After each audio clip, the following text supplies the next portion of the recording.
बिस्मिल्लाहिर्रहमानिर्रहीम। अस्सलाम वालेकुम। क्या हाल चाल है सबके? उम्मीद है सब ठीक ठाक होंगे, खैरियत से होंगे। हम सब भी अल्हम्दुलिल्लाह बिल्कुल ठीक हैं। और जी, जैसे कि पिछली वीडियो में मैंने बताया था कि मैं जा रही हूँ सफ़र पे, और अभी हम लोग निकल चुके हैं। सुबह भी नहीं हुई थी तो हम निकल पड़े थे, और अभी तो तकरीबन हम लोग पहुँचने वाले हैं। फैज़ी बोर हो रहा था तो वो बुक पढ़ रहा था। पहले वो टैब से खेलता रहा और अब बुक पढ़ रहा है, और इस तरह करते करते 2 घंटे में हम लोग एयरपोर्ट पहुंच गए। यहाँ पहुँचते तक फैज़ी का मूड काफ़ी ख़राब हो चुका था क्योंकि उसको लग रही थी भूख। और ट्रेन में मैंने उसको कुछ लेके नहीं दिया कि प्लेन से एयरपोर्ट से लेंगे, लेकिन एयरपोर्ट में मुझे आसपास कोई भी ऐसी हलाल जगह नज़र नहीं आ रही। तो अब मैंने उसको बोला कि प्लेन में जाके खिलाऊँगी, तो इसलिए वो वेट कर कर के बहुत ही थक गया था। मैं और फैज़ी जा रहे हैं उम्रा करने के लिए, और एहराम हम लोगों ने एयरपोर्ट पे बांध लिए थे। अभी जब मैं वॉइस ओवर कर रही हूँ तो पीछे से काफ़ी शोर आ रहा होगा क्योंकि मेरा होटल जिस जगह पे है वहाँ पे वो रोड है, और हर वक्त बहुत ट्रैफिक होती है। किस टाइम मैं आपको दिखाऊंगी भी, और थोड़ा सा शोर आएगा। खैर, प्लेन प्रवास कर चुका था और फिर हमने सोचा कुछ खा लिया जाए, और फैज़ी ने लिए थे नूडल सूप और साथ में फ़ेंटा। पता नहीं क्या कॉम्बिनेशन था इसका, लेकिन उसने ले लिया फ़ेंटा साथ, और मैंने लिया था चाय और क्रोसन।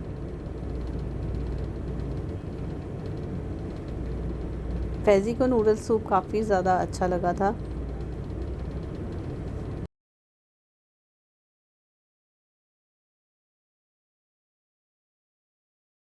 सुबह से हम लोग सफ़र पे निकले हुए थे और अभी शाम का टाइम था, और ये सनसेट इतना ज़्यादा अच्छा लग रहा था कि मुझे लगा इसको रिकॉर्ड करना चाहिए। बहुत ही खूबसूरत लग रहा था। मेरा मोबाइल शायद अभी भी इसको सही दिखा नहीं रहा, लेकिन ये बहुत खूबसूरत लग रहा था रात को। थोड़ी देर में प्लेन लैंड भी करने वाला है, और ये थी सऊदी अरेबिया की हदूद, और जद्दा एयरपोर्ट के करीब थे हम लोग। कुछ अलग सी ही फीलिंग थी जब प्लेन लैंड करने वाला था, और स्पेशली जब प्लेन ने टच किया ज़मीन को तो बहुत अच्छा लगा था। अभी हम मक्का से थोड़े दूर थे, लेकिन बहुत अच्छी फीलिंग थी। कुछ इमोशनल थी, कुछ एक्साइटिंग थी, लेकिन बहुत अच्छी फीलिंग थी, मैं बयान नहीं कर सकती। और यहाँ पे अभी प्लेन टच करेगा ज़मीन को। अल्हम्दुलिल्लाह हम लोग जद्दा एयरपोर्ट पे पहुँच चुके थे, और काफ़ी थकावट वाला सफ़र था क्योंकि सुबह 5 बजे से हम निकले हुए थे और अभी रात के 8 बज गए थे, और अभी भी हम सिर्फ एयरपोर्ट पहुँचे हैं। आगे मक्का का सफ़र है 1.5 घंटे का। तो लेकिन आगे चल के मैं आपको बताऊंगी कि ये कितनी मेरे में ताकत बची थी। बस इमिग्रेशन करने के बाद हम लोगों ने सामान उठाया, और इससे आगे हमें एक ट्रेन लेनी थी।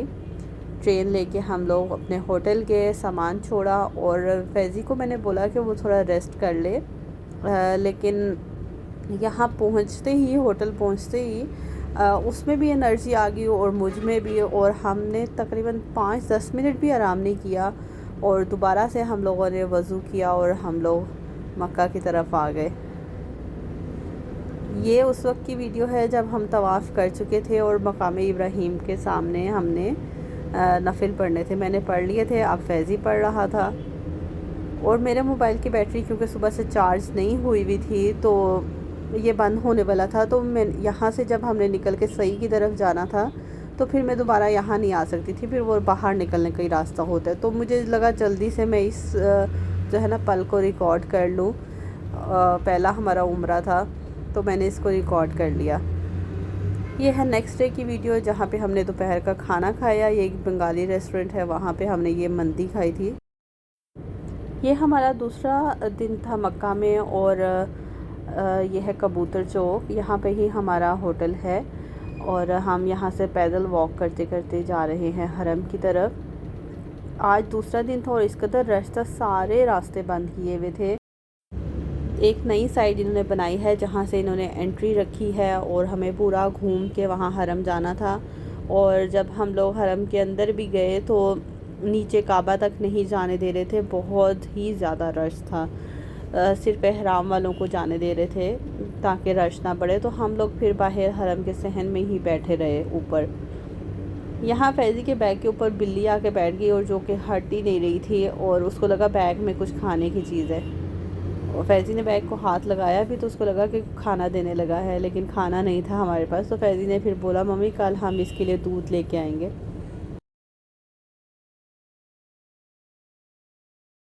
ये अभी दूसरा दिन ही चल रहा है और रात हो चुकी थी। हम ज़ोहर के टाइम पे आए थे हरम पाक में और अभी रात इशा का टाइम होने वाला था और हम यहीं पे थे। तो फैज़ी को भूख लगी थी, फैज़ी ले रहा है मैकडोनल्ड और इशा पढ़ के हम चले जाएंगे घर। और मैंने जो है वो 2 दिन के बाद जो है चाय ली है, बहुत ज़्यादा ज़रूरत थी इसकी। और ये है क्लॉक टावर के नीचे वाला फ्लोर जो कि मॉल है, मॉल वाली साइड है।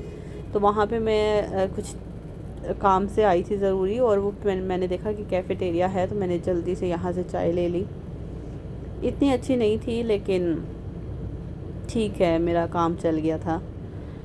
तो यहाँ पे मेरा दूसरे दिन का इख्तिताम हुआ था।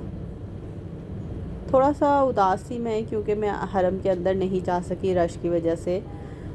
तो अब मैंने तीसरे दिन की वीडियो भी शेयर कर रही हूँ क्योंकि रिकॉर्डिंग का बहुत कम टाइम मिलता है। तो मुझे आज मिला है, शोर भी है, लेकिन मुझे लग रहा है कि मुझे इसको कर लेना चाहिए। तो ये जुम्मे की वीडियो है जहाँ पे हम लोग ना मैं और फैज़ी आए हैं मस्जिद आयशा में नियत करने के लिए। मैं उम्रा करूँगी, फैज़ी नहीं करेगा, लेकिन उसको भी मैंने बोला है वज़ू करके वो चेंज कर ले सिर्फ। तो यहाँ से नियत करके 2 रकात नफिल पढ़ के तो फिर हम चलते हैं हरम की तरफ। आज भी जैसे कि ये तो सही का टाइम हो गया है, बहुत ज़्यादा रश था, इस कदर धक्के लग रहे थे, इस कदर गर्मी थी, हबस थी, इतने ज़्यादा लोग बेहोश हो रहे थे। मेरा दिल था कि मैं रिकॉर्डिंग करूं जब मैं तवाफ़ कर रही हूँ, लेकिन बिल्कुल टाइम नहीं मिल सका। अगर मैं रिकॉर्ड करने बैठती तो मैं ख़ुद भी गिर जाती और जैसे कि 2-3 बार ऐसा होने भी वाला था। ये सही का टाइम है, सही के भी इतनी ज़्यादा रश है, हालांकि ये एरिया बहुत ज़्यादा खुला है। हरम पे तो सबकी कोशिश होती है कि काबा के करीब करीब ही रहें ताकि वो उसको छू सकें जब भी मौका मिले, या हजर अस्वद को छू सकें या वहाँ पे नफिल पढ़ सकें। लेकिन यहाँ पे तो ज़रा खुला होता है, सबको चक्कर लगाने होते हैं अपने, लेकिन इधर भी मतलब एक चक्कर जो है आप 7 मिनट में लगा लेते हो, लेकिन यहाँ पे मुझे 1 घंटा लगा एक चक्कर में। तो सुबह 9 बजे मैंने उम्रा शुरू किया था और मेरा उम्रा ख़त्म हुआ शाम को 4 बजे। 4 बजे हम लोग होटल वापस आए, इतना ज़्यादा रश था। हालांकि उम्रा में अगर रश वगैरह ना हो तो 2 घंटे में आपका उम्रा हो जाता है, बहुत ज़्यादा भी हाथ करें तो 2 घंटे में हो जाता है, इससे ज़्यादा नहीं। लेकिन जुम्मे की वजह से सबकी कोशिश थी कि वो ज़्यादा से ज़्यादा उम्रा कर सकें और आज के दिन कर सकें। फ़जीलत वाला, बरकत वाला दिन होता है। तो मेरी भी यही कोशिश थी। मेरा एक ही जुम्मा मक्का में आ रहा है, एक मदीना में आ रहा है, तो मेरी भी कोशिश थी कि मैं आज उम्रा करूं और अल्हम्दुलिल्लाह जैसे तैसे मैंने उम्रा कर लिया, भीड़ में भी। फैज़ी क्योंकि उम्रा नहीं कर रहा तो फैज़ी को मैंने तवाफ़ करते वक्त भी एक जगह पे बिठा दिया था और जब मैं तवाफ़ करके आई तो वो वहीं बैठा हुआ था सीढ़ियों के पास।